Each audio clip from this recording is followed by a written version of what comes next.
سلام، من سینا ولی‌الله هستم و با یکی دیگه از مجموعه برنامه‌های چند شنبه از MBC پرژیا در خدمت شما. همونطور که میدونید این روزها بحث توافق ایران و آمریکا داغ‌ترین موضوع روزه. متاسفانه طرف آمریکایی هی تهدید میکنه که بیاید مذاکره و یا نه حمله میکنم بهتون. اما طرف ایرانی هر چقدر هم با ارسال پیام‌های صلح‌آمیز تلاش میکنه تا به طرف مقابل بفهمونه که ایران جنگ طلب نیست، دنبال بمب نیست و دیگه رفتارش عوض شده و خشونت و افراطگری رو گذاشته کنار، اونا گوششون اصلا بدهکار نیست و نمیدونم چرا باور نمیکنن این شرورا رو. این بحث پرچم رو چون پرچم اشاره شد، به نظر من پرچم بسوزونید، بیشترم بسوزونید. من به نظر کافی ما کم میسوزونید. آره بسوزونید. آدمای احمق حماقت میکنن. آدمای از احمق‌تر روی حماقتشون پافشاری میکنن. اما آدمای از احمق‌تر اونایین که حماقتشون رو تشدید میکنن. ولی اشکال نداره، بسوزونید. اونا هم میسوزونن. شما پرچم و عکس و عروسک، اونا پدر 7 جد آبادتون رو. این یک ارتباطی ایجاد میکنه، همبستگی ایجاد میکنه. ممکنه این پرچم سوزوندن عده‌ای رو ناراحت بکنه در آمریکا. مهم نیست. میریم مذاکره میکنیم، از دلشون در میاریم. میدونید دیگه ترامپ اهل معامله است. شما هر چقدر گندگوزی کنید و تهدید کنید و پرچم بسوزونید، اون اهل معامله است. فقط چون زیادی اهل معامله است، یهو دیدید به جای رفع تحریم با یه معامله کت و کلفت واقعی روبرو شدید. منتها همون هایی هم که ممکنه ناراحت بشن، این سوال تو ذهنشون ایجاد میشه که ما با ایران چیکار کردیم که داره این کارو انجام میده. آره بابا، آتش زدن پرچم مردم یک کشور دیگه که ایرادی نداره. شما فقط نسبت به آتش زدن سطل آشغالای کشور خودتون حساسید. چون لابد اصل و نسبتون به اونجا برمیگره که بابت آتش زدنش آدم اعدام میکنید.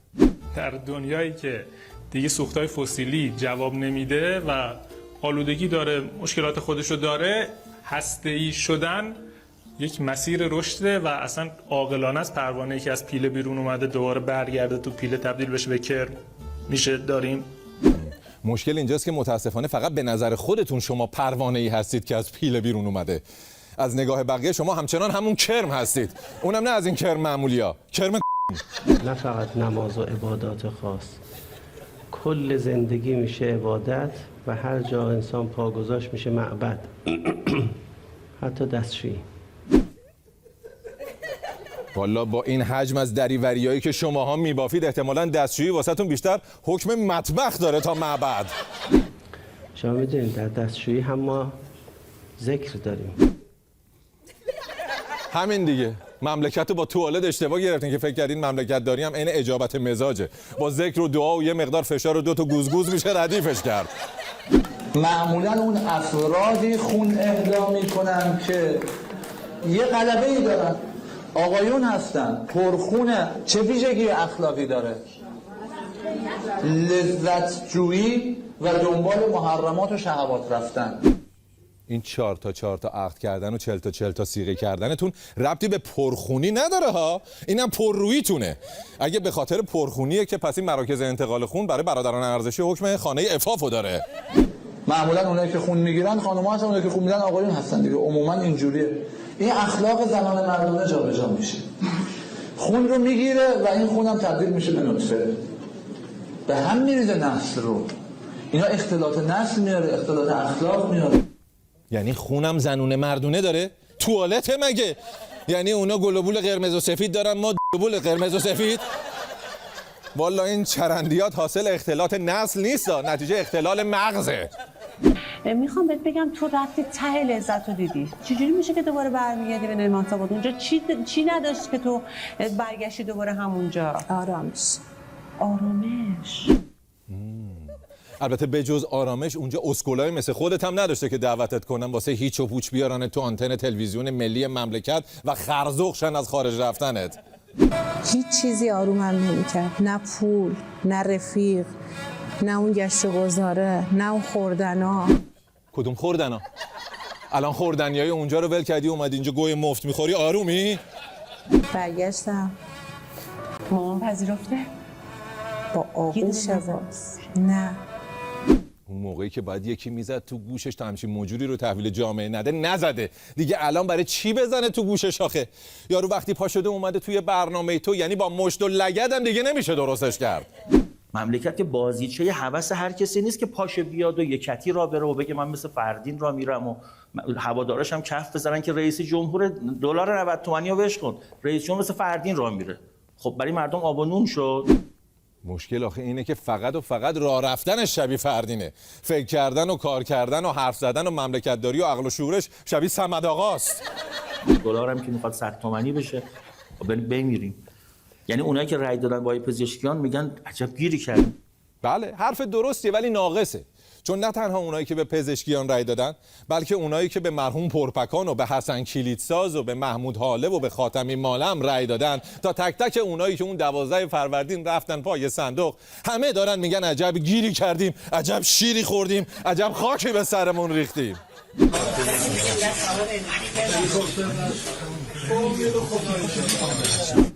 سوار هلیکوپتر نشو که جمله درستی نیست، باید بگی نذار سوار هلیکوپترت بکنم. حالا اگه یه زمانی هم سوارت کردن حتما آقای نادر قاضیپور رو با خودت ببر که توی تعمیر باتری هلیکوپتر و همینطور سقوط از هلیکوپتر تخصص بالایی داره. اصلاحات مونده. میگم بابا این دولت پزشکیان کشتی در حال غرق شدنه، کشتی عنقری به گل نشسته است. ما آبرومون رو خرج این نکنیم بکشیم عقب. دیگه سیاست بازن دیگه، وفادارم نیستن در رفقاشون، خودشون میدونن. والا با این موجوداتی که سوار کرده کشتی در حال غرق شدن نیست، کشتی نوحه که به گل نشسته. ولی حالا اشکال نداره، در طول تاریخ کشتی‌های زیادی غرق شدن. تایتانیک با اون عظمتش غرق شد، شما که در برابر اون قایق موتوری هم محسوب نمیشید.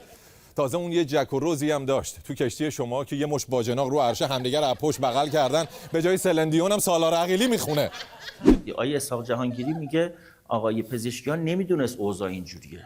خب کسی که نمیدونه چرا میاد؟ اگر میگی که نمیذارن کار کنم، نمیدونستی از قبل که نمیذارن کار کنی؟ چرا اومدی؟ این جمله یارو میخواد کار کنه ولی بقیه نمیذارن واسه اسهال طلبان عزیز کاربرد همون جمله یارو خودش خوبه ولی اطرافیانش بدن اصول بیان عزیز رو داره. البته تصمیم گیرش رهبری است. من نظر شخصی خودم گفتم، است که بحث‌های ما یه قدری ناجور بود برای خب حالا چرا رو سینه بزنیم؟ نه بزن تو سر خودت. حیف واقعا. اگه به جای اینکه 400 برق مردم تو خونه هاشون قطع بشه، توی بهارستان و پاستور و حوزه علمیه قم یه 5 دقیقه اکسیژن قطع میشد، نصف مشکلات مملکت حل شده بود. آپارتمان ها یکی از معضلاتی که داره غیر از این که کلاً اکوسیستم طبیعت رو به هم میزنه، هر چقدر که این ارتفاع ساختمان میره بالاتر محل حضور جنیان بیشتر هست. آها، پس اینکه با رفقاتون تونل کندید 800 متر رفته بودیم پایین تا دم هسته زمین از ترس اجنه برج نشینه، نه ترس کتون.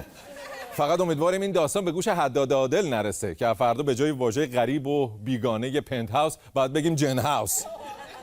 یعنی شما توی آپارتمان زندگی کنید و جن تو خونتون نباشه، من اصلا قبول نمی‌کنم. قبول نمی‌کنه. قابل توجه اینایی که از دست همسایه بالایی شاکیان میگن اینا تخم جنشون بدو میکنه، شبا صدای پاش میاد. اون تخم جن نیست، اون خود جنه. تخم جن اونایین که سر از در نمیارن ولی راجع به خورد و خوراک اجنه هم حرف مفت میزنن.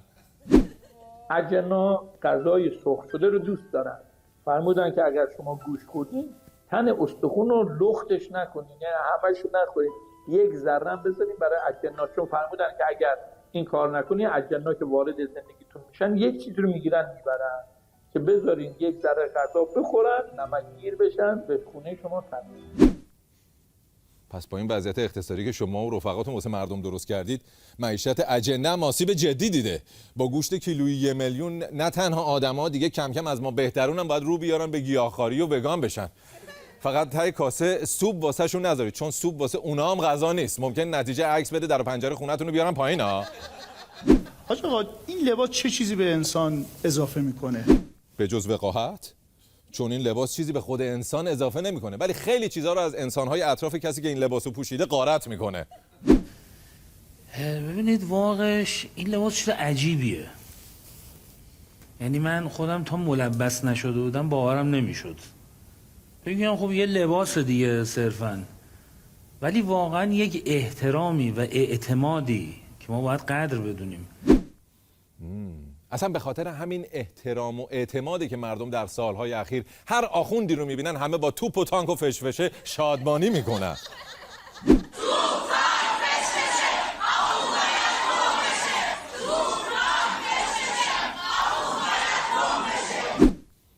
البته با سابقه درخشانی که این جماعت در سفسطه و مغلطه دارن، فردا یک کتاب 7 جلدی تفسیرالشعارات می‌نویسن و توش میگن منظور مردم از آخوند باید گم بشه اینه که روحانیت اونقدر عزیزه واسمون که باید در پهنای آغوشمان مخفیشون کنیم که گم بشن و دست دشمن بهشون نرسه. واقعا مردم چشم میندازن اگه بخوام به یه نفر اعتماد بکنن، هنوز روحانی با اختلاف اوله. اصلا روحانیت اولویت اول مردمه. انقدر اعتماد دارن بهشون که دوست دارن در آینده همه تیر چراغ برقای کوچه خیابونا رو بسپرن به اینا. تو رو خدا دیگه بغل من وای نسا. اسنپ گرفتم اسنپ گرفته میخواست بره، ما رسیدیم جلو در، اومدم ازش خداحافظی کنم، اسنپه فکر کرد که مسافر منم، سریع لغو زدم دنبال ماشینه میدوه میگه منم این نه خب نه اینم که خدایی نکرده به خاطر انزجار و تنفر مردم از شما نیست که تا دیده آخوندی پا گذاشته رو گاز و رفته. نه، محدودیت قوانین تاکسی های اینترنتیه. مگه نمیدونی حمل گاو و گوسفند با خودرو ممنوعه، فقط وانت. شما رانت رو دوست دارین؟ واسه چه کاری باشه؟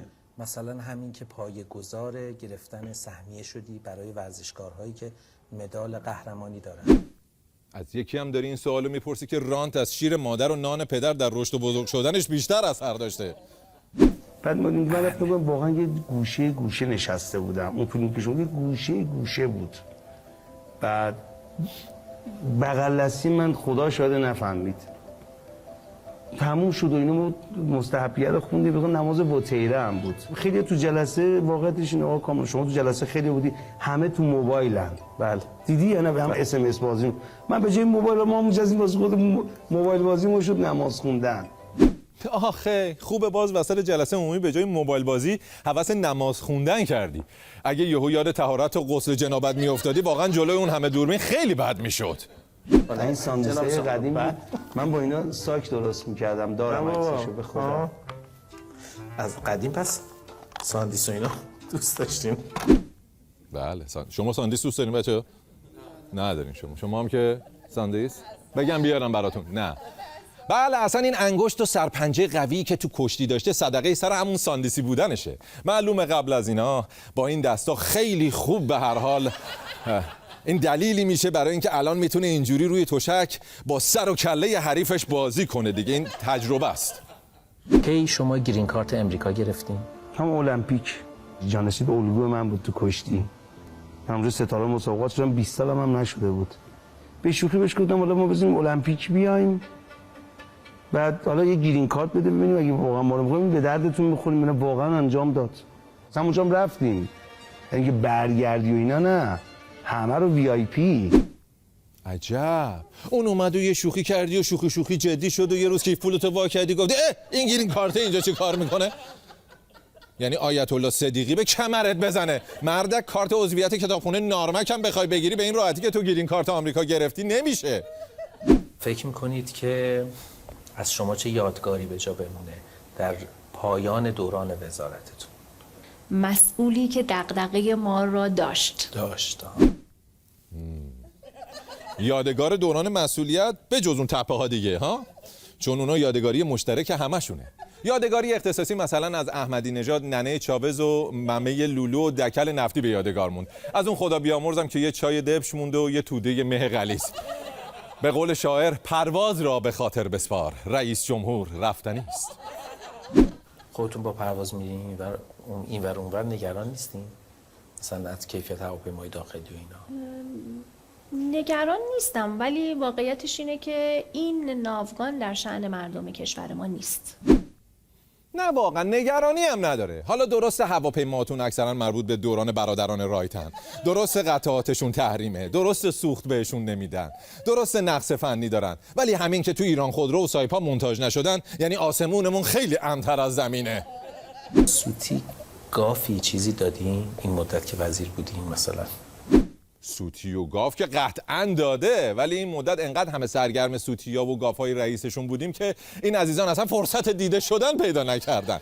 به هر حال با وجود رئیس جمهوری که نه درست راه میره، نه درست حرف میزنه، نه بلد بشینه، نه بلد پاشه، اینا باید تلاششون رو خیلی بیشتر کنن. اینجا میگه آقا تخم کرفس بجوشون، به جا چای بهش بده بخوره 2 ماه. انسداد کبدی، گرفتگی قلب، روماتیسم رو درمان. تخم کرفس؟ خب پس دانشکده علوم پزشکی رو تعطیل کنید، جاش مزرعه کرفس بکارید دیگه. شما هم از این بعد به جای اینکه بزرگاتون رو بفرستین لندن پیش متخصص قلب و عروق، بفرستید سر کوچه پیش سبزی فروش محل. گویا آرایشگری رو بردن تا جایی که امکان داشت عروس و آرایش کرد. عروس تو آینه خودشو دید زشتر شد، دید زشترین دومادم اینو نمیگرفت. به خانوما آروم گفت هیچ کدومتون تربت ابی عبدالله رو داریم؟ یکیشون گفت ما داریم. گفت پوش برو بردی بیا. مالید به صورتش. زنا دیدن عجب عروسی، عین فرشته است، عین هورالعین. یعنی پشمای شنل و دیور و گوچی یه جا ریخت. طب سنتی کم بود، الان دیگه باید منتظر ظهور سالن‌های زیبایی با مدیریت حاج آقا قرائتی باشیم لابد. فقط آخوند ناخونکار و طلبه بندانداز و بسیجی شینیونکار نداشتیم که اونم جور شد. آقایون سیناشون آویزونه، مثل خانم‌ها میرن عمل میکنن، جمعش میکنن، هزینه گزاف میگیرن، جمع جاش میمونه، حالا عوارض داره. یکی پیام داد گفت آقا چیکار کن؟ گفتم مریم گلی بجوشون بخور. خب کار داره به جاهای باریک میکشه انگار. پروتز اسلامی سینه و حجم دهنده باسن انقلابی هم وارد بازار شد. سهراب سپهری، میری عطاری، دماغی 2 تا بخوری میگیری، جنیفر لوپز میای بیرون. من یادم یه دستگاه گرفته بودن اینا که میوه خشک میکرد، چیز داشت دما رو بالا پایین میکرد. من گذاشتم توی ظرف مسی، عقربام گذاشتم داخلش، روغن زیتون ریختم گذاشتم داخل این دستگاه. بعد یه هفته در آوردم عقربی توش نبود. همه چی شده بود؟ حل شده بود داخل. بعد اینو به هر کسی میدادیم، تامیزه همون لحظه خوب میشد. طرف فیبروم سینه داشت، تامیزه دردش میافتاد خوب میشد. جالب، رو زخم ریختی زخمو میبست، عفونت زخمو میبست. به بواسیر میزد همون لحظه خوب میشه، عفونت بواسیرم میبود. عجب، بواسیر رو با عقرب حل شده در آب جوش درمان کردید؟ ولی از اونجایی که پیشگیری بهتر از درمانه، اگه عقرب رو به جای دیگه آب جوش مینداختی تو شورت باجناقش نیش بزنه، اصلا کار به بیرون زدگی بواسیر نمیرسید به نظرم. دلار چند تومن بشه ما طرفدار مثلا آمریکا و انگلیسی بشیم که این همه خسارت زدن در طول تاریخ به ایران، این همه ایرانی رو کشتن، این همه باعث رنج ایرانی‌ها شدن. ایدزو وارد کشور کردن. باشه حالا گیریم که ایدز اونا وارد کشور کردن. خب شما خودتون وارد خودتون نکنید که ایدز نگیرید دیگه. این عمامه رو قبول نداری قبول نداشته باش. با عمامه خیلی مشکل نداریم ما. مشکل با محتویات زیر عمامه است. خیلی تو خواستگاری بلد نیستن سوال بپرسن. مهمترین سوالی که شما آخونده توی خواستگاری باید از عروس بپرسید فقط اینه: شما خواهرتون ازدواج کرده؟ شوهرش سفید مفیده؟ اگه تو میخوای یاد بگیری، دوره 1 ساعته خواستگاری ما رایگان شد. برای دریافتش عدد 1 رو بفرست تو کامنت تا برات بفرستم. نوش جانت. نوش. آماده این بچه‌ها؟ دوره خواستگاریشون رایگان. نمیخواین الان کسی اینجا هست بخواد؟ نه. با این نه؟ با این نه ها، با کسی که معرفی میکنه. اونم نه. شما هم که مشکل ندارید. با توجه به شناختی که من از مخاطبان شما دارم، اگه میخوای از دوره خواستگاریت خوب استقبال شه، روی هر دوره یه باجناق پلاستیکی هم اشانتیون بده. فروشت میلیاردی میشه. مارکتینگ بلد نیستینا.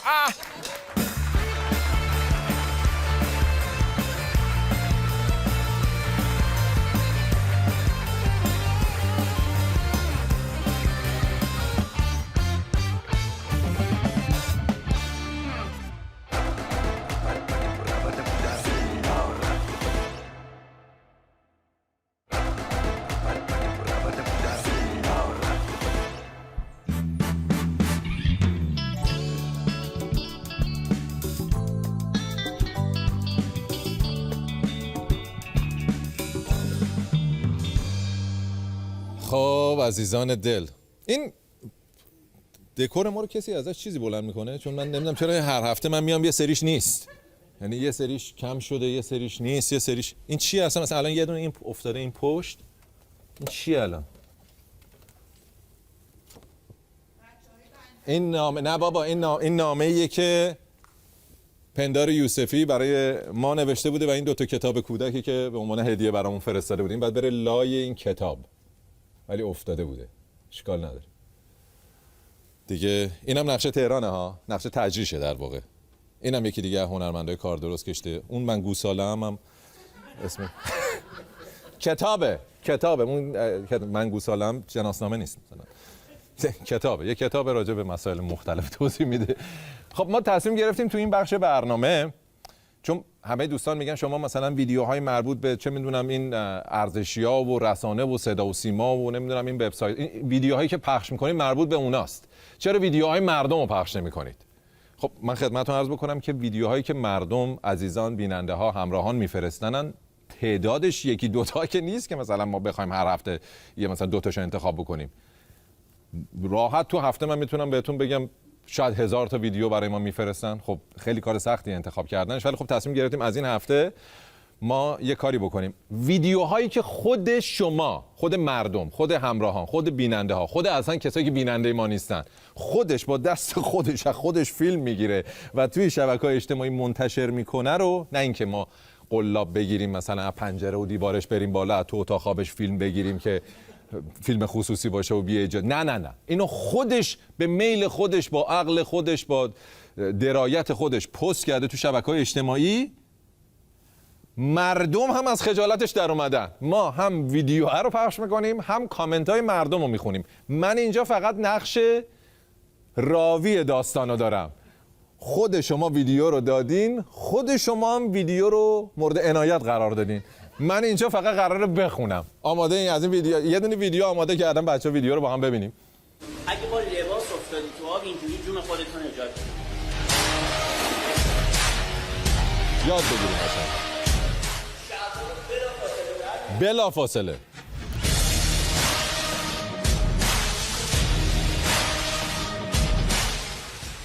خب تا اینجا البته باید غرق شده باشه یه نفر آدمی که توتون. خب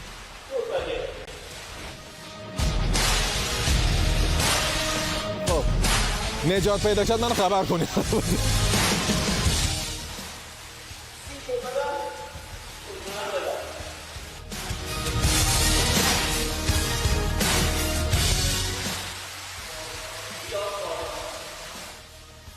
چیکار میخوای بکنیم با این شلوار؟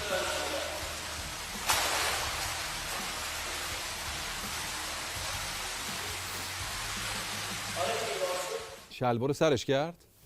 یاد گرفتین حالا یا نه؟ این داشت به شما آموزش میداد که اگه افتادین توی استخر یا دریا سری شلوارتون رو درارید، بادش کنید، بندازید گردنتون تا نجات پیدا کنید.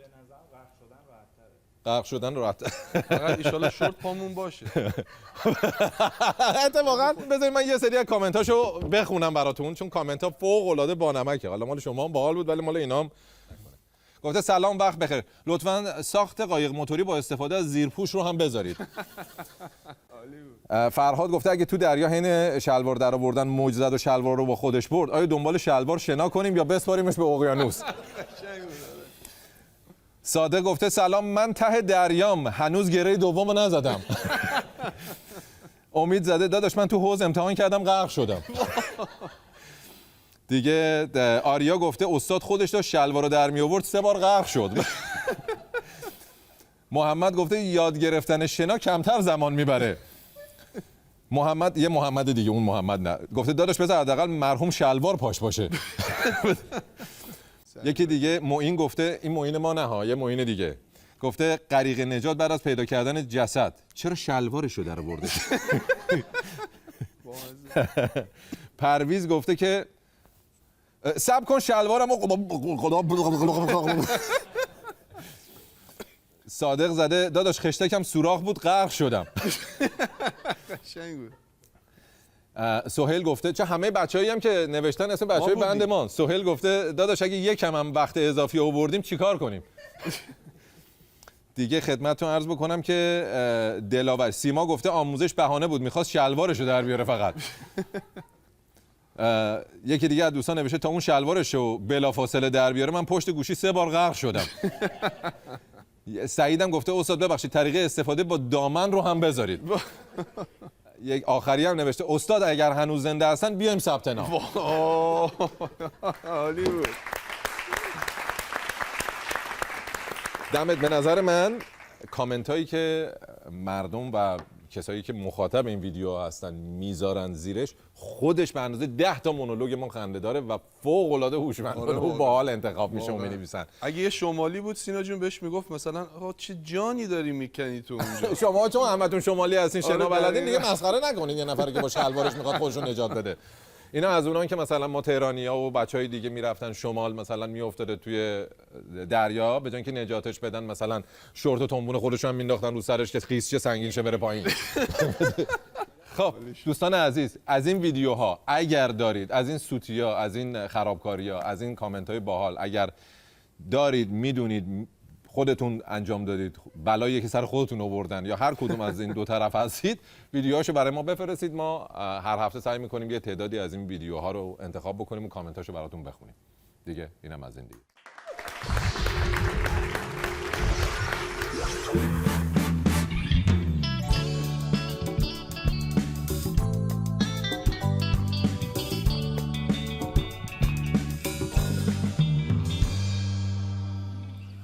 خب رسیدیم به بخش پرطرفدار برنامه، بخش خودمونی یا مهمون و مصاحبه‌ای که با مهمون برنامه داریم.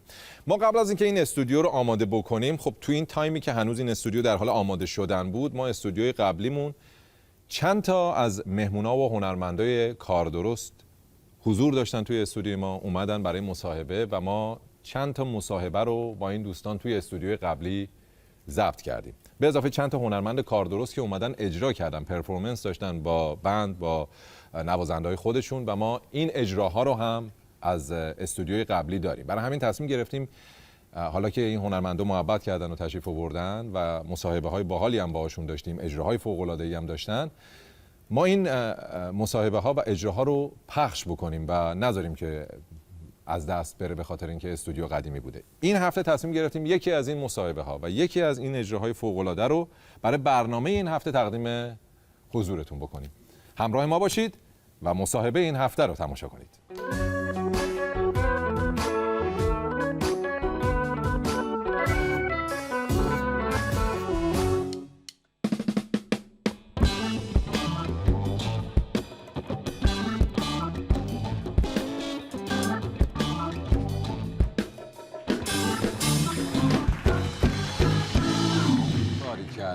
مقدمه زیبایی. مقدمه رو دیدی؟ دیدی؟ هیجان. چیدن بچه‌ها برای مهمون بعدیمون؟ شاهکار.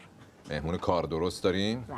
هنرمند، نویسنده، کارگردان، مستندساز.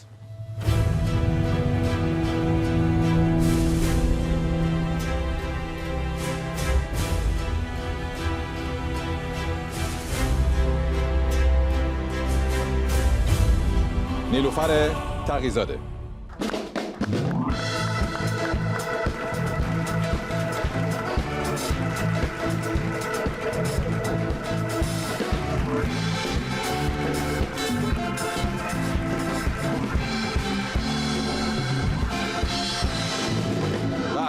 به به این همون قطاب آلمانیه میگن. دقیقاً. اگر که بخواین مقایسهش کنین با یه چیز شیرینی سنتی آلمانی میشه قطاب. مارسیپان داره، شیره بادوم، شیره بادوم. میخوریم همین الان میخوریم الان. بعضیاش هم خاک تو سری داره. یعنی جدی چقدر عالی. این قضیه خاک تو سری تو شکلات یه دفعه واسه یکی از همکارای من اینو بگم قبل از اینکه بریم سراغ مصاحبه، یکی از همکارای خیلی سختگیر مذهبی من یه دفعه ما رو دعوت کرد خونه‌شون. بله. ما هم یه دونه از این شکلات‌ها داشتیم بردیم دادیم به اینا. رفتم از خونه بیرون 10 دقیقه بعد زنگ زد سینا جان اینا توش چی داشت ما خوردیم الان چیکار؟ یعنی یک وضعیت. من گفتم بیام من بیام برمیگردم همه رو میگیرم ازتون دوباره. گناهانش گردن خود. الان من یک راست جهنمم به خاطر این شکلات‌ها. بعد تو اینا رو آوردی زنده کردی جلوی من این خاطره تلخ. حالا شما جدا کنید اونایی که توش اسپرسو خالی داره رو بکنید با پسته. حالا خیلی خوش اومدی. ممنون. قربونت برم. من خیلی محبت کردی اومدی. چی کمربند داشتم نگاه می‌کردم چی نوشته روش؟ تو نیلوفرترین گل روی تو نیلوفرترین گل روی آبی دختر من. اینو من 1381 از پدرم هدیه گرفتم. امروز اولین باره که انداختم. چقدر قشنگ. فکر کردم چون اینجا یه مقدار برنامه‌تون رو دیدم آمار میگیرین قشنگ. آره. فکر کردم جا داره چون برنامه‌تون هم انتقادیه هم که آماریه. آماریه. این قصه رو برات بار اول اینجا تعریف کنم. حتما بگو برام. پدر من تقریباً آره دیگه 1300 فکر می‌کنم 78 اول اینجوری شروع کنم که یک بیزینسمن خیلی موفق بود، مهندس صنایع غذایی بود و کارخونه دار بود. یک کارخونه بزرگی داشت در مشهد با شرکاش.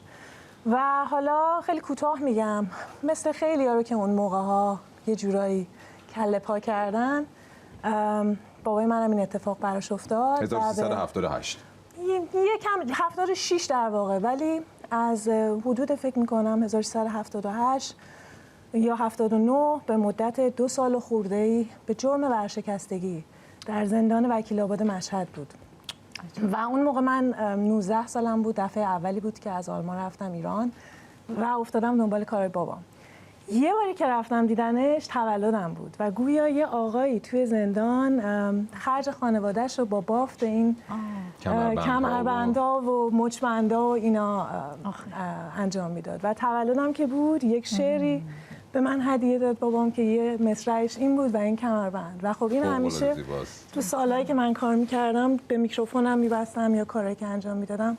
امشب فکر کردم حالا که دارم میام تو برنامه شما این خودش خیلی جهش قهرمانانه‌ایه. جهش قهرمانانه و قشنگه. قهرمانانه هم بسیار زیباست. هم خوشگله، هم شعری که برات انتخاب کرده، هم داستانی که تعریف کردی، اتفاقی که افتاده. زیباترش کرده. خب تو آلمان بزرگ شدی؟ چون گفتی از آلمان رفتی. من متولد 1357 ام. سالی بسیار زیبا، بسیار سالی پربرکت. و من در این اتفاقاتی که الان گفتم در زمانی افتاد که من مثلا 2 هفته مونده بود دیپلممو بگیرم در مشهد. خب و در واقع پدر من اون زمان تصمیم گرفتن، پدر مادرم، که برای 2-3 ماه مامانم و بچه‌ها از ایران برن تا بابای من مسائل رو جمع و جور کنه که بچه‌ها خیلی سختی نکشن، چون تهدید می‌شدیم. نمیدونم چند تا خواهر داریم؟ ما 2 تا برادر کوچیک‌تر دارم من هستم و یه خواهر دیگه دارم و 2 تا برادر کوچیک. تو بزرگترین هستی؟ نه، فرانک بزرگتر از هممون. بله، ولی من شاید یه کمی قلدرتر. قلدرتر یا هنری‌تر در واقع؟ دنبال کارهای. اون هم بسیار هنرمنده، اما اون نقاشی و گرافیک و خیلی هنر درونگرایی. درونگراست. بله بله. تو مستندساز و در واقع من یه کمی ربل چی بهش میگن؟ همون یاغی هستی. دستمو تو لونه مار بکنم و ببینم. مامان بابا هیچ وقت مشکل این نداشتن که تو یاغی هستی و همه نگرانن دیگه که مثلا این الان یاغی است یه اتفاقی واسه چرا؟ اون زمان خیلی، ولی خب اون زمان که ایران زندگی می‌کردیم خیلی، ولی الان که من بهش فکر می‌کنم ما کار بدی نمی‌کردیم برای اون کارهایی که هر نوجوانی هر جای دنیا انجام میده. خب من مثل بنز دروغ میگفتم، قصه میساختم و خب بعضی وقتا هم در میومد، دردسر میشد. مثلا یه بار یادمه که 16 سالم بود، با دوست صمیمیم توی کوچه‌ای، اتفاقا تو کوچه نیلوفر 2. اصلا کلا دور و بر نیلوفر اینا هم رد نمیشه. کوچه نیلوفر، کمربند نیلوفر، خود یه کوچه‌ای یه خیابون به نامت میزنه. خب بعد ما رو گرفتن بردن زندان 16 سالگی به جرم واقعا با مانتو روسری، مانتو اپولدار و اینا زندون. و من تمام استرابم این بود، به جای اینکه الان قرار مثلا شلاق بخوریم مامانم بفهمه که دروغ گفتم که مثلا گفتم ساعت اضافه درس داریم ولی رفتم به جاش خونه منادینا.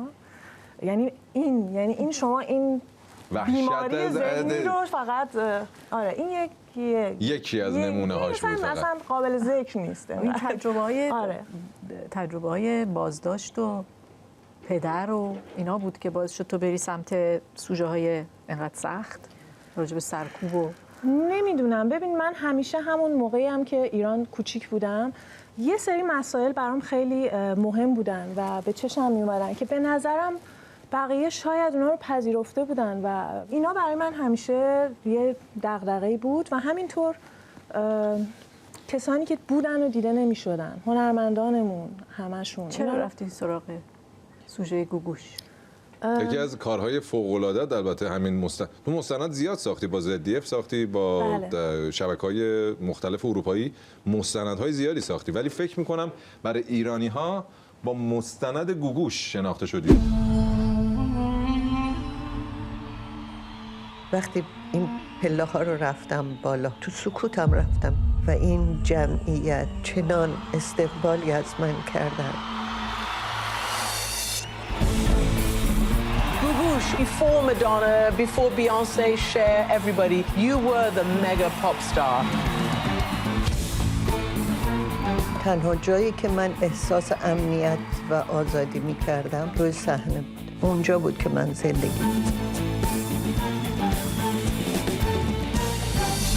سوژه فیلم گوگوش آتشین جان در واقع شاید نشأت گرفته از این دردی که همیشه همراه من بوده برای هم خودمون هم هنرمندا که ما رو جدا نمیبینم از هم دیگه و قضاوت‌هایی که راجبشون میشه و همینطوری تخم خورون مثلا تعریف می‌کنیم شنیدی مرد مثلا یا خیلی اتفاقهایی که در واقع میشه زندگی اون فرد رو دستخوش تغییرات وحشتناکی کرده یا اصلا زیر و رو کرده، واسه ما مثلا در حد همون تخم خوردن و مثلا تعریف کردن و فراموش کردنه. بله. یکی اینو بگم که شاید بیوگرافی من با اون چیزی که خودم بودم از اولش اینا تلفیق شدن و این اتفاقات افتاده. من همیشه مسخ داستان و هنر و موسیقی و انسان، یعنی فهمیدن آدم و آدما شاید برای فهمیدن خودم، این خیلی برام همیشه جذاب بوده و هست و خب کارهایی که میکنن ولی نمیخوام. جالب بگو اونایی که رفتی دنبالشون رو گفتی باشون وقت گذرونده بودی. ببین مثلا از فیلمام اگر بخوام بگم، خب من مستندهای زیادی کار کردم، همونطور که گفتیم خیلیاش برای ZDF و آرته هستش که خب ZDF میشه گفت بزرگترین، نمیشه گفت خودشه، بزرگترین شبکه اروپاست که مثل یک شبکه خانوادگیه و آرته هم خب یک آرتیه، یکم هنریه. ولی خب توی خیلی فیلم‌های سینمایی هم دست داشتم، حالا چه به عنوان فیلمنامه‌نویس که اگر خلافش سنگین بوده با اسم مستعار کار کردم. خلاف فیلمه؟ بله، از اونها با افتخار مفتخر و مفتخرم که اون کار رو انجام دادم با اسم مستند، ولی اون کار انجام شده. خب خوبه. و خب از زمانی که و توی اون فیلم‌ها چند تاشو که ایران بوده مثلا فکر می‌کنم برای شما جالب‌تره و دوست داشتم. یکیش مستندی بود راجع به خانومی و همسرش که اینها دو نفره دارن سالهای زیادی، الان بیشتر از 20 ساله، سعی میکنن هنر بافت ابریشم رو در ایران نجات بدن، چون همه میدونیم که مثلا سالهای زیادی هستش که ابریشم در ایران یکی از اولین کشورهایی بوده که تولید میشده.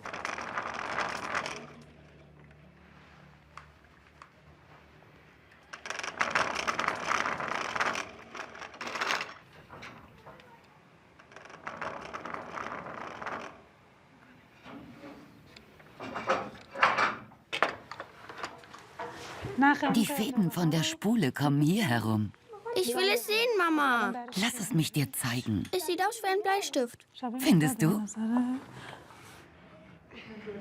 مستند اسمش سیلک فرام پرژیا بود. چی بود؟ آره هنر ترجمهش بخوایم بکنین و خب این آدمایی که تکچین هستن و از بیوگرافیشون با سختی‌های زیاد شما می‌بینین از اتفاقهای بد نور میسازن، نمیدونم پارچه میسازن، یعنی هنر میسازن، هر چی تغییر به وجود میاره. اینا همیشه برای من جذاب بوده، شاید خودم ازشون قدرت میگیرم و خب کار فیلم خانم گوگوش هم جدا از اونها نیست و اینم باید بگم که من توی این کار متوجه شدم، البته قبلش هم میدونستم، ولی اون چیزی که میشنوی تا اون چیزی که هست دو تا قصه متفاوته که ایشون به واسطه اون حرفه‌ای بودن اصلا باور نکردنیشون و اون خالص بودنی که وقتی یه کاری رو میخوان بکنن انجام میدن و اون نمیدونم یه باور عجیب و غریب و یه قدرت و نترسی عجیب و غریبی دارن. چون به من اوکی دادن برای این فیلم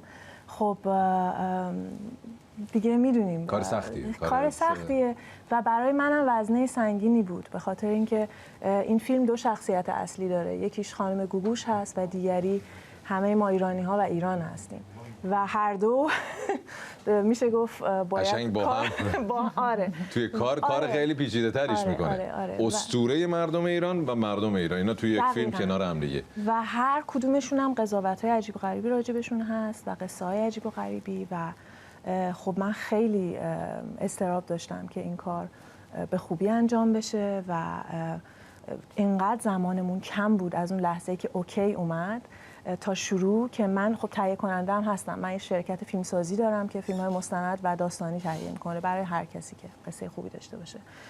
هیچ فرصتی نبود که ما اپلای کنیم برای پول‌های فاندینگ که مثلا فیلم ما رو اوکی کنن، ولی خب وقتی خانم گوگوش میگه بله ولی بعد میگن 3 هفته دیگه باید اینجا باشی، یعنی برای من سرمایه‌گذاری سنگینی هم بود و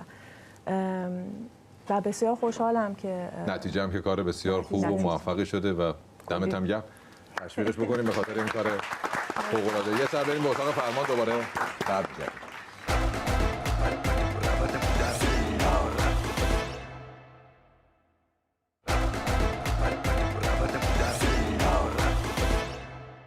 همچنان در خدمت نیلوفر عزیز هستیم با نگاه نیلوفری و کمربند نیلوفری و کارهای نیلوفری و از آلمان و اروپا رفتن ایران کار کردن سختی‌های فکر کنم خیلی پیچیده‌ای داشته باشه. مثلا چه جوری هست؟ راستش رو بخوام بگم من اینو همیشه میگم که موقعی که ما به اجبار رفتیم آلمان، نه من آلمانی بلد بودم، نه پول داشتم در حالی که یه دختر بچه پولدار بزرگ شده بودم، نه زبون بلد بودم، نه هیچی.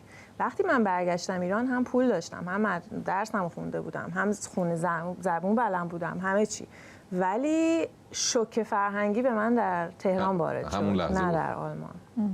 آره خیلی میتونم بگم که سخت بود، ولی چون شاید جوان‌تر بودم و خیلی کنجکاوتر بودم و خیلی بلاها سرم نیومده بود، خیلی مشتاق به مثلا دیدار دشمن میرفتم. آره.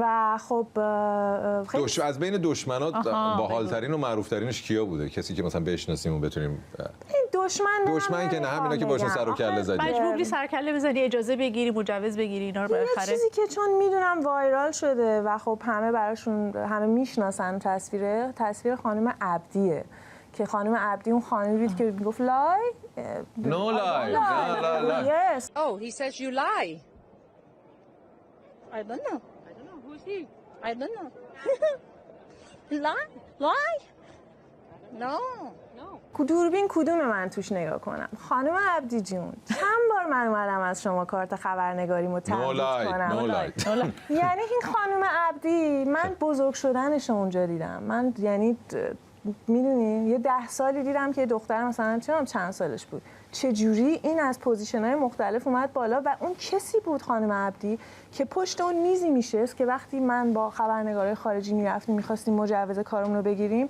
یه نگاه می‌کرد، اول میگفت رو سایت درست کن، بعد برون پشت اول عکس می‌گرفت از ما با چیز حجابمون رو کنترل می‌کرد، بعد کم کم به سمت‌های برتری و اینا هم ولی من ازش میترسیدم، یعنی قشنگ میخواستم برم دفتر اون آقای رئیس که مثلا بسیار هم آدم مهربانی بود و به نظر مثلا معقول میومد، یه دوری میزدم خانم نولای رو رد کنی که خانم عبدی رو رد کنم، ولی آره کار کردن با نخبگان کشورم پس سر و کله زدی و خیلی خوب بود، جالب بوده. از فیلمبرداری یواشکی چی نمیتونی بگی که اونا رو بعد بیچاره همه چی لو میره، ولی خب تو دادگاه ها اون فیلم قبلیت رو که برای به دست آوردن هویت بچه‌ها بود. انبه خوبه بیدنبه، دنبه خوبه قلمبه، نیله کجاست تو خوابه، تختش توی اتاقه، اتاق کجاست تو باغه، باغ قشنگ و انگوری با هم میرن تو سلمونی، موهای نیلا سیاهه، دست و پاهاش کوتاهه، مامان نازی داره خیلی دوستش میداره، لاک بزنیم بشست به دستش، خوشگل نازش هستش. فیلمم راجع به بچه هایی بود که شناسنامه ندارن و اونا در ایران بسیار زیاد هستن و در این مورد خاص دختر ناز و نازنینی بود همراه مادرش در ایرانی یا غیر ایرانی؟ مشهدی. بله، که من با مادرش یه دوره یکی دو سال همکلاسی بودم اون زمان که ایران درس میخوندم و اون دختر کوچولو حاصل به هر حال ازدواج ثبت نشده ای بود حالا و این شناسنامه نداشت و من حدود نزدیک به 4 سال این مادر و دختر رو در دادگاه ها، در مدرسه ها، در با دوربین دنبال می‌کردی؟ بله، و تلاش این مادر رو برای اینکه 4 سال. بله، یعنی ما می‌بینیم که بزرگ میشه این یعنی بچه. تو توی یک مستندی که مثلا یک قسمت هم هست، درسته؟ بله، فیلم سینماییه. فیلم سینماییه بله. ولی مستنده که از این اتفاق. بله، که و تو 4 سال زمان گذاشتی. الانم فکر می‌کنم فستیوال جایزه و جشنواره‌های مختلف هم حضور داشتی و خیلی کارات موفقیت آمیز و بله پربار بوده به عنوان یک زن هنرمندی که ما اصلا فکر می‌کنم زن هنرمندی که در زمینه کارهای مستند به این جدی و به این خوبی و حرفه‌ای کار انجام بده خیلی کم داریم. هستند ولی کم داریم، یعنی کم لطفیه که بگیم نیستن، هستند ولی شاید کسی که حالا توی هر دو فرهنگ خودش رو کاملا در خونه بدونه. چون من مثلا کاملا میتونم برای شما یه قصه بسازم، فیلم بسازم راجع به شخصیت آلمانی و تا خونه باشه برات، خونه باشه برام، هر دوش برام خونه است. منتها آلمان اون بخشیه که توش احساس سلامتی میکنم، راحتی خودتی، و ایران اون بخشی هستش که همینطوری این زخمه خوش میشه، با سر باز میکنه با هر اتفاق سیاسی که میفته و دردی که هممون داریم، دردی که درد مشترک، درد هم. خب ما برای پایان مصاحبه، برای اینکه مهمون با دلتنگی از پیش ما نره، یه خاطره تلخ حتما واسش میذاریم که همش اونو مرور کنه و یادش باشه که تو این استودیو چه بلایی سرش آوردیم. یه مسابقه داریم خب که این مسابقه رو تا لحظاتی دیگه شما باید در شرکت بکنید. بله، با کمال. آماده هستی؟ بله. چقدر اطلاعاتت؟ بس راجع به چی؟ فیلم. راجع به همون که تخصص داری دیگه. راجع به ما همون سوال میکنیم. لطف کنید سوالهای مربوط به بسکتبال رو پخش ریاضی نباشه، کوفت باشه.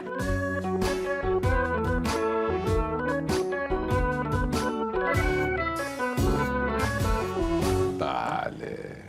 خب چیکار کنیم نیلوفر جان؟ دیگه مجبوری. دیگه همینی که هست. من به اجبار عادت. همینی که هست. ببین اصلا کلا برای اینکه بتونیم مسابقه رو جذاب‌تر هم برگزار کنیم، به نظر من شکلات هم باید خورد. یعنی بعد دهن رو شیرین کرد و با دهان شیرین به پیشواز مسابقه باخت شما. آره، شیرینی در واقع باخت تو دادی جلو. شما کرکری ها؟ خیلی کرکری. خب الان فقط من امتحان میدم یا شما؟ نه همم نه. من که میدونم ولی شما 2 نفر من نمیدونم که بچه‌ها نمیدونن. بچه‌های بندم میتونن حدس بزنن. چه بویی میاد. میخوری خودت؟ نه مرسی. اونا از حالا میخوان تقلب برسونن بهت نیلوفر جان. ببین داره حواستو پرت میکنه. ببین 4 تا. نه تو شروع کنیم بچه‌ها. اولیشو بگو ببینیم چی. من بگم. پسش سبزه است. خوشم میاد هیچ کی براش مهم نیست این مسابقه. آره بگو چی داشتی میگفتی؟ ببین 4 تا شماره 4 تا جعبه است. هر کدومش یک سرنخی توشه به شکل یک ایموجی و جواب همون بالا نوشته آخر سر. باز میکنیم جواب ببینیم و این شخصیتی که امروز انتخاب کردیم یک میتونم بگم که کیه که یک یعنی چه شغلش یک کارگردانه دیگه خیلی دیگه جلو نرو دیگه. ای بابا شما شکلاتتو بخور. اصلا آدمو خوب میکنه. تو گلوتون نره شما. آره شما تو گلوم که میره بره در انتها وقتی میخورم تو گلوم نپره. یه آبم. حالا همینجوری شما حدس بزنید یه کارگردان بزرگ ایرانی رو مثلا همینجوری بدون باز کنیم یا همینجوری باز کنیم برات مرد زن. بگم دیگه بابا تو هم بگو کیه ما بهت بگیم اسمشو. الان همینطوری بگم. همینطوری بگو. هیچ که حدس بزنید یه کارگردان زن مثلا. خب نه نیست. کی؟ پرویز صیاد. پرویز صیاد. باریکلا واقعا. حدس قشنگه کارگردانا رو خوب میشناسی. پس میتونیم اولی باز کنید دیگه اولی. لطفا این اسم یکی از فیلم هاشه. اگه حدس بزنی این چیه؟ یکی از فیلم ها. مدار 0 درجه از فیلم؟ نه اون چیه اون وسط؟ مدار 0 درجه رو تو چجوری؟ این چیه؟ آمار دیگه. آمار یه خطیه دیگه، یه خطیه که چه رنگیه مثلا؟ قرمز. فیلم قرمز. فیلم قرمز. کلمه قرمز فریدون جیرانی غلطه. بریم بعدی. غلطه؟ بله غلط. خب چرا میگین قرمز؟ قرمز فریدون جیرانی نیست؟ این اخبار هواشناسی؟ رعد و برق. خب خیلی داری راهنمایی میکنی به نظر من. من دارم میگم خب تو داری میگی من چه میگم خب راهنمایی به نظر من. خب نگو. بگو نه خب. رگبار. آفرین. خب اسم فیلم رگبار. نمیدونم کی ساخته. خسته نباشید. سومی ولی خوب حد زدی. این چی؟ این که دیگه من که کلاغ دمسیا. کلاغ دمسیا قارقا رو سر کن. آره ولی شهره نساخته. کلاغ رگبار اونم که چیه قرمز یه خطیه. خط قرمز. رگبار کلاغ. من بگم من فهمیدم ها. چی بگیم؟ من فهمیدم. آها این سه تا میشه یه نفر. یک فیلم هر کدوم اینا یه فیلم دیگه. فیلم اون شخص. خب نگاه فیلم اون کارگردان. احتمالاً شاید کارگردانه خیلی دوست نداشته. داری کارو داری خرابتر و خطرناکتر می‌کنی. 4 رو باز کن ببینم من اصلا درست دارم حدس میزنم یا نه. سگ‌کشی. بهرام بیضایی. دوستش نداشتی؟ خیلی دوستش داشتم. قصه‌ام داشتم راجع به این جریان بگم که نشد که بشه. آقای بیضایی من شرمنده. ولی من البته خب سختم بود واقعا اون خط قرمز شما انتخاب کردین. قرمز هست دیگه یه خطی هم هست. حالا هر چه اون نمودار قرمز واقعا خواهش می‌کنم. واقعا مدار 0 درجه بیشتر به اون می‌خوره. اصلا مدار 0 درجه یه سریالی بود. آره یه سریال بود. آره مدار 0 درجه سریال بود که درسته بچه‌ها سریال بود. آره. ولی ربطی نداشت به هر حال. ولی خیلی خوب بود. خلاقیتت خیلی خوب بود. عالی بود. اینکه تونستی اونو مدار 0 درجه ببینی خودش فوق‌العاده است. تشویقش کنیم. بابا برنده شده. شیرینی بخور عزیزم. شیرینی بفرمایید. شیرینی بفرمایید. همراه ما باشید دوستان. مسابقتون نخودیه. بچه‌ام شکلات می‌خوام بیا. این پسته. بگی. نه پسته بذار. همراه ما باشید حالا ما شکلات‌ها رو بعدا تکلیفش رو روشن کنیم. قربان شما. خدا. قربان. ما شکلات متأسفانه نداریم دیگه. بعد چی میگفتی پسته رو بخور الکی؟ نمیدونم واقعا.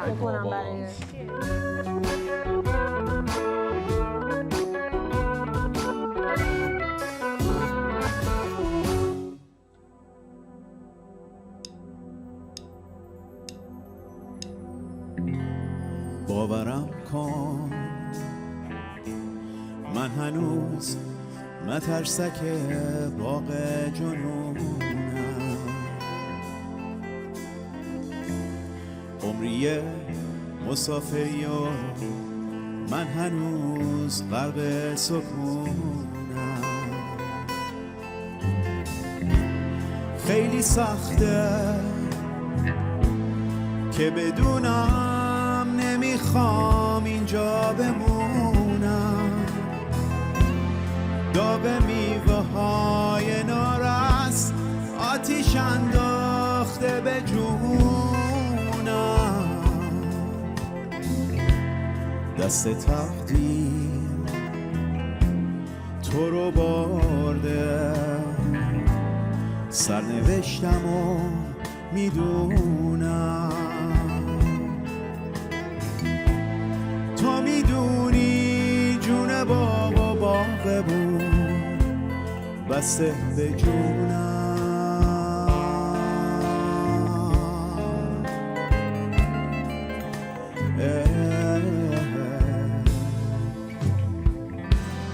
اون کلاغی که میگفتی اومده چشمامو برده دگمه های پیرهنت رو به تن جاده سپرده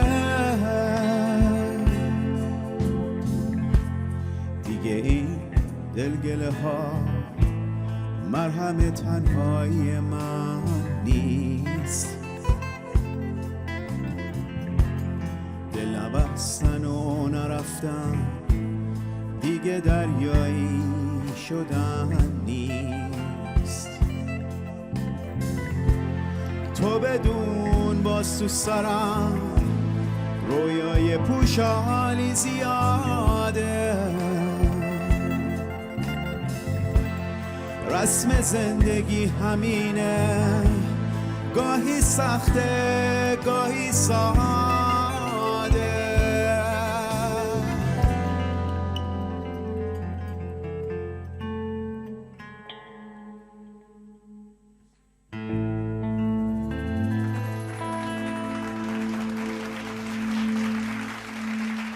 من عاشق این کار کاوه هستم، کار مترسکش فوق‌العاده است. دمت گرم کاوه عزیز از اجرای فوق‌العاده‌ات.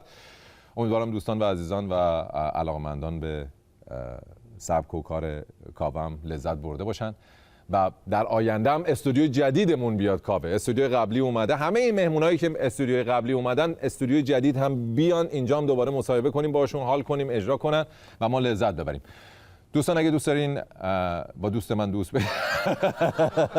اگر دوست دارید که برنامه رو به صورت آنلاین تماشا بفرمایید، یوتیوب MBC برنامه رو به صورت کامل میذاره، اینستاگرام، تلگرام، فیسبوک و ایکس یا همون توییتر سابق هم برنامه رو به صورت تیکه تیکه و مجزا میذاره، میتونید اونجا هم تماشا بفرمایید. کانال یوتیوب من، ما به صورت لایو با مخاطبین در تماس هستیم، لایو میریم روی یوتیوب و همینطور ویدیوهای مربوط به یوتیوب که جای دیگه پخش نمیشه رو میتونید اونجا توی کانال یوتیوب ما تماشا بکنید. در رابطه با برنامه امشب هم اگر نظری دارید زیر پست مربوط به اون توی صفحه اینستاگرام بنویسید. کامنت ها و صحبت ها و حرف ها و فوش و وضعیت ها رو ما میخونیم هر هفته. تصمیم گرفتیم اینجا بخونیم توی برنامه به اضافه اون ویدیویی که توی این برنامه دیدید. دمتون گرم و شبتون بخیر تا برنامه بعدی.